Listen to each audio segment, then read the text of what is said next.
Hello. Hello. तो आज आपका स्वागत है आज के निफ्टी एनालिसिस वीडियो में। आज से हम एक नया काम करेंगे कि आज से हम निफ्टी एनालिसिस के साथ साथ बैंक निफ्टी का भी एनालिसिस करेंगे। ये इसलिए ज़रूरी है कि दोनों चार्ट को समझना ज़रूरी है, सो दैट कि भी मतलब हम अच्छे से समझ सकें कि मार्केट एक्चुअली क्या कर रहा है, कहाँ पे है, एंड एक दूसरे इंडेक्स को एक्चुअली ये दोनों इफेक्ट करता है। ठीक है। तो इसीलिए दोनों का चार्ट का एनालिसिस साथ में ज़रूरी है। तो हम देखते हैं कि आज इन दोनों में क्या हुआ है, कैसे ट्रेड ले सकते थे आज, एंड आगे क्या कर सकता है दोनों। ठीक है। तो देखिए, सबसे पहले हम निफ्टी के चार्ट पे हैं। जैसा कि मैंने आपको बताया था कि निफ्टी में ये एक डीलिंग रेंज बना। ठीक है। ये एक नया डीलिंग रेंज बना है।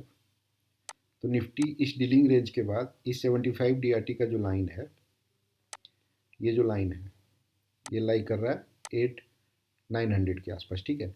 तो इसके नीचे निफ्टी ट्रेड कर रहा है। जब तक इसके नीचे है तो ज़्यादा चांसेस हैं कि निफ्टी 50 डीआरटी और जो ये बियरिश फेयर वैल्यू गैप बना है, ठीक है, जो कि अभी इन्वर्स हो चुका है, तो ये एक सपोर्ट की तरह काम कर सकता है।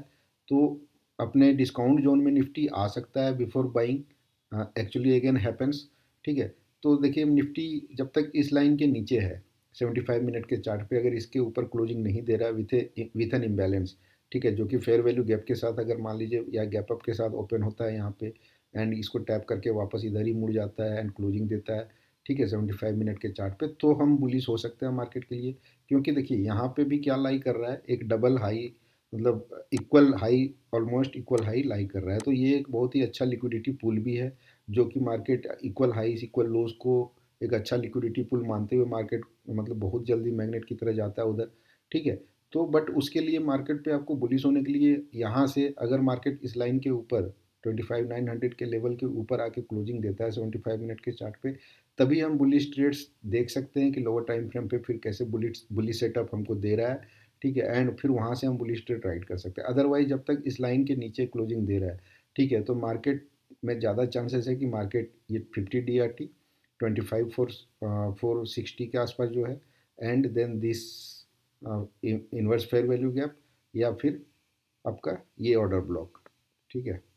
ये जो ऑर्डर ब्लॉक लाई कर रहा है 25 डी आर टी पे, ये ऑर्डर ब्लॉक का तक मार्केट सपोर्ट लेने के लिए आ सकता है। ठीक है। तो उसी हिसाब से हम ट्रेड प्लान करेंगे। अगर मार्केट इसी के नीचे रहता है, ठीक है, एंड देन यहाँ से हमें बियरिश सेटअप देता है मार्केट, ठीक है, तो हम नीचे की ओर का ट्रेड ले सकते हैं। अदरवाइज इस लाइन के ऊपर अगर निकलता है तो आप देखिए, फिर बुलिश सेटअप जब मिले आपको तो आप ट्रेड कीजिए इन हाइस के को टैप करने के लिए। ठीक है। अब देखते हैं कि निफ्टी ने आज दिन में क्या किया। उसके लिए हम लोअर टाइम फ्रेम पे चलते हैं, 5 मिनट के चार्ट पे चलते हैं, कहाँ पे हम ट्रेड ले सकते थे, किस तरीके से ले सकते थे, देखते हैं। ठीक है। तो देखिए, निफ्टी ने क्या किया आज। निफ्टी यहाँ पे कहीं ओपन हुआ है आज अराउंड 25,670। ठीक है। नीचे की ओर ओपन हुआ है क्योंकि आईटी सेक्टर पे कुछ न्यूज़ थी जिसके कारण वो दबाव में था।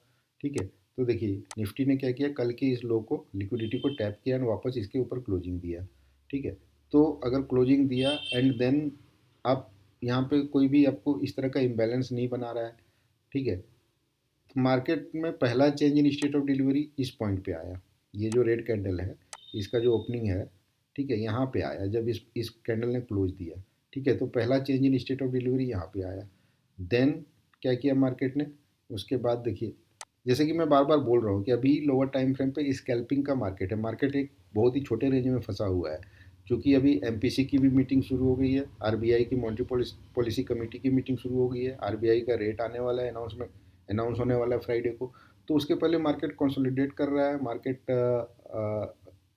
रिवर्स करने के लिए, मतलब किसी भी एक डायरेक्शन को उसके बाद पकड़ेगा। ठीक है। बट उसके पहले उस डायरेक्शन का ऑपोजिट एक डायरेक्शन दिखाएगा मार्केट। ठीक है। तो देखिए, मार्केट ने फिर क्या किया, सुबह इस लिक्विडिटी को टैप करने के बाद इस लिक्विडिटी को टैप किया, देन वापस मुड़ा यहाँ तक आया। ठीक है। अब यहाँ पे क्या किया मार्केट ने, इस लिक्विडिटी को टैप किया फिर आके, देन वापस मुड़ गया। देन यहाँ पे change in state of delivery दिखाया फिर से बुलिश, इस कैंडल के ऊपर क्लोजिंग देने पे। इस कैंडल के ऊपर क्लोजिंग कहाँ दिया, यहाँ पे आके। ठीक है। तो आप यहाँ से फिर से एक ट्रेड ले सकते थे, एंड आप यहाँ तक ट्रेड इस हाई, इस लिक्विडिटी को आप मान सकते थे कि मार्केट टैप करने आ सकता है इन लिक्विडिटीज़ को। ठीक है, तो बहुत ही छोटा ट्रेड बन रहा है अभी निफ्टी में। छोटे रेंज में काफ़ी ट्रेड कर रहा है। स्कैल्पिंग का मार्केट है, वो lower time frame 3 minute 5 minute पे आप देखिए कि कहाँ पे आपको इस तरह का जो सेटअप मैंने बताया हुआ है आपको कि लिक्विडिटी हंट होगा, देन वापस घूमेगा। ठीक है, जो लिक्विडिटी हंट करते हुए जो फेयर वैल्यू गैप बनाया है नीचे आते या ऊपर जाते वक्त, ठीक है, उसको इन्वर्स करेगा, फिर एक फेयर वैल्यू गैप क्रिएट करेगा, change in state of delivery करेगा। आप वहाँ से ट्रेड लीजिए, उस सेटअप का वेट कीजिए लोअर टाइम फ्रेम पे 3 to 5 मिनट वाले टाइम फ्रेम पे अभी। ठीक है, एंड उसी हिसाब से कीजिए जब तक कि ये जो लेवल मैं बता रहा हूँ उसको ना तोड़े। ठीक है, ये जो लेवल मैं बता रहा हूँ इसको 75 मिनट के चार्ट पे ना तोड़े निफ्टी एंड क्लोजिंग दे, तब तक आपके लिए ये स्कैल्पिंग का ही मार्केट है राइट नाउ। ठीक है, तो मार्केट देखिए किस तरह का मूवमेंट कर सकता है। मार्केट या तो यहीं से नीचे की ओर जा सकता है, ठीक है, या तो इसके ऊपर आके क्लोजिंग होके फिर ये ऊपर की तरफ मूव कर सकता है और इसको टैप करके इसके ऊपर क्लोजिंग ना देके फिर वापस मुड़ जाए। ठीक है, तो बहुत सारे सिनारियो होते हैं, तो आप लेवल्स मार्क करना सीखिए सबसे पहले। डीआरटीज के लेवल बहुत इंपॉर्टेंट होते हैं, वो एल्गो बेस्ड लेवल होते हैं। यही लेवल्स मार्केट में एक्चुअली काम कर रहे होते हैं, ये लेवल्स एल्गोस में फिट होते हैं। ठीक है, तो इस पे मार्केट रिएक्ट करता है, इस लेवल पे मार्केट क्या कर रहा था वो मैटर करता है एक्चुअली। ठीक है, तो इन लेवल्स को मास्क करना सीखिए। डीलिंग रेंज जो होता है ना, आप उसका कंसेप्ट समझिए। मैंने वीडियो डाला हुआ है कैसे डीलिंग रेंज हम डिफाइन करते हैं। ठीक है, कोई भी random swing high swing low को हम डीलिंग रेंज नहीं लेते हैं। ठीक है, उसका क्राइटेरिया होता है, तो वो क्राइटेरिया देखिए उस वीडियो में जाके कि कैसे डीलिंग रेंज आइडेंटिफाई करेंगे। ठीक है, on higher time frame and उन लेवल्स पे आप देखिए मार्केट कैसे रिएक्ट कर रहा है। हो सकता है कि आपको 1-2 दिन ट्रेड ना मिले, ठीक है, हो सकता है, लेकिन 2-3 दिन बाद तो इस लेवल पे या इस लेवल पे आएगा ना मार्केट, तो आप वहाँ का वेट कर लीजिए। ठीक है, हर दिन ट्रेड करना भी ज़रूरी नहीं है आपके लिए, तो इस लेवल का वेट कीजिए, देखिए यहाँ क्या रिएक्शन दे रहा है मार्केट, एंड देन आप ट्रेड इनिशिएट कीजिए अपने सेटअप के हिसाब से, जो सेटअप मैंने बताया हुआ है। ठीक है, बहुत ही अच्छा वीडियो बनाया हुआ है मैंने A++ सेटअप का, आप उस सेटअप का वीडियो देखिए, समझिए अच्छे से।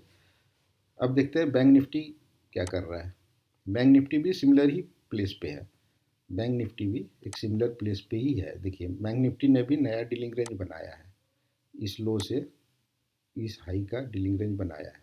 ठीक है, ये भी अभी 75 DRT के नीचे और 50 DRT के बीच में कहीं पे घूम रहा है। ठीक है, तो बैंक निफ्टी में भी देखिए यहाँ पे change in state of delivery हुआ था बुलिस। ठीक है, एक ये लेवल हो गया सपोर्ट का, एक 50 DRT का लेवल हो गया जो कि 59,760 का है। ठीक है, फिर ये इन्वर्स फेयर वैल्यू गैप जो बुलिश अब हो गया है। ठीक है, इसका कंसिक्वेंट एनक्रोचमेंट 59,300, इसके ये एक सपोर्ट का काम कर सकता है, और अदरवाइज ये ऑर्डर ब्लॉक जो है, ये ऑर्डर ब्लॉक आपका फाइनल सपोर्ट होगा। ठीक है, इसके नीचे जब जाता है मार्केट तो फिर बेरिश हो जाएगा मार्केट कंप्लीटली। ठीक है, तो अभी ये सपोर्ट्स हो सकता है निफ्टी इन सपोर्ट्स को, ये इंटरनल लिक्विडिटीज़ भी होते हैं, जैसे स्विंग हाई स्विंग लो जो होता है वो एक्सटर्नल लिक्विडिटी हो गया। एंड ये जो internal imbalances, fair value gaps, inverse fair value gaps, ठीक है, ये सब जो होते हैं ये इंटरनल लिक्विडिटीज होते हैं। तो मार्केट दो तरीके से मूव करता है, internal liquidity to external liquidity and external liquidity to again internal liquidity. ठीक है, तो देखिए मार्केट ने क्या किया, ये एक्सटर्नल लिक्विडिटी टैप लिया है। ठीक है, एंड देन मार्केट वापस आया है, तो इंटरनल लिक्विडिटीज हो सकता है लेने आए। ठीक है, तो लेवल्स मार्क कीजिए आप, डीलिंग रेंज के थ्रू आप लेवल मार्क कीजिए, उन लेवल्स पे मार्केट को आने का वेट कीजिए, फिर आप अपने ट्रेड के लिए देखिए। ठीक है, on lower time frame like 5 minute और 15 मिनट। ठीक है, 75 मिनट का ही चार्ट मैं क्यों यूज़ करता हूँ, ये मैं बार बार रिपीट कर दे रहा हूँ एक बार फिर से, क्योंकि 75 मिनट का ऐसा चार्ट होता है जो कि आपके कैंडल्स को इक्वली बांटता है 5 कैंडल्स में दिन के। ठीक है, अगर हम 1 आवर लेंगे तो लास्ट कैंडल सिर्फ 15 मिनट का बनेगा। ठीक है, तो इसीलिए मैं 75 मिनट का चार्ट यूज़ करता हूँ, सो दैट कि मुझे जो कैंडल्स मिले वो परफेक्ट मिले टाइम टाइम डिस्ट्रीब्यूशन के हिसाब से। ठीक है, तो इस तरीके से प्लान कीजिए, एंड ध्यान रखिए अपने लेवल का वेट कीजिए। लेवल का वेट नहीं करेंगे तो मार्केट आपको हमेशा रॉन्ग फुट पे पकड़ेगा। ठीक है, मार्केट अभी जैसे कल थर्सडे या फ्राइडे को एमपीसी मॉनिटरी पॉलिसी कमेटी की कमेंट्री है। ठीक है, तो उस दिन रेट कट होगा नहीं होगा, रेट हाइक होगा क्या होगा। ठीक है, तो मार्केट उसके बाद ही एक डायरेक्शन पकड़ेगा, जो कि मोस्ट प्रोबेबली मुझे लगता है कि उस दिन 12 बजे के बाद पकड़ेगा फ्राइडे को, या तो फिर मंडे से पकड़ेगा। ठीक है, उसके बीच में मार्केट यही काम करेगा। हो सकता है कि मार्केट अगर मार्केट को ऊपर जाना होगा ना, तो पहले इस एरियाज को हो सकता है टैप करे मार्केट। ठीक है, तो देखिए इन लेवल्स पे क्या, कौन से लेवल को पहले टैप कर रहा है मार्केट, इस लेवल को टैप कर रहा है कि इस लेवल को टैप कर रहा है, फिर यहाँ से क्या रिएक्शन दे रहा है, क्या इसको फेयर वैल्यू गैप के साथ तोड़ रहा है मार्केट। ये देखिए अगर इसको फेयर वैल्यू गैप के साथ तोड़ेगा, गैप अप के साथ तोड़ेगा, तो हो सकता है मार्केट फिर यहीं से सपोर्ट लेके ऊपर जाए, ठीक है, या इसको टैप करके वापस नीचे क्लोजिंग दे रहा है, ठीक है। तो फिर वहाँ से आप बियरिश सेटअप के लिए लोअर टाइम फ्रेम पे आप वेट कीजिए, बियरिश सेटअप जैसे ही आपको दिखे आप एंट्री कीजिए फिर वहाँ पे। तो इस तरीके से आप ट्रेड कीजिए, ठीक है। तो अभी इससे ज़्यादा बेटर अभी राइट नाउ स्टॉक स्पेसिफिक हुई है, ठीक है। मैं एक दो दिन में वीडियो बनाने वाला हूँ कि कैसे हम इंट्राडे के लिए स्टॉक सिलेक्शन कर सकते हैं बहुत अच्छा, एंड फिर हम आईसीटी कंसेप्ट के थ्रू कैसे 5 मिनट के चार्ट पे हम उसमें ट्रेड कर सकते हैं। ये मैं वीडियो बहुत जल्दी डालने वाला हूँ, तो मेरे चैनल को सब्सक्राइब कीजिए आप लोग, वीडियोज़ को लाइक कीजिए, कमेंट कीजिए, ठीक है। कुछ डाउट हो तो कमेंट में पूछिए, ठीक है। Thank you everyone.